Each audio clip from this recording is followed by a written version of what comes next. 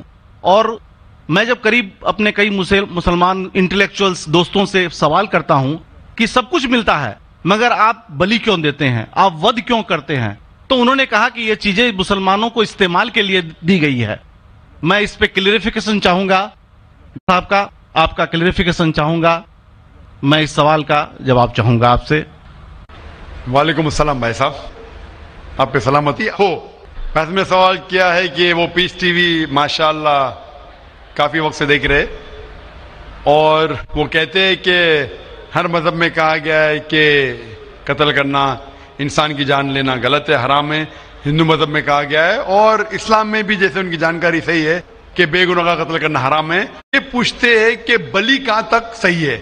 بلی کا مطلب میں آپ سے پوچھنا چاہتا ہوں کہ آپ یہ پوچھنا چاہتے, مطلب جیسے ہم لوگ قربانی کے ٹائم میں, میرا یہی سوال ہے, ذاتی سوال یہی ہے میرا.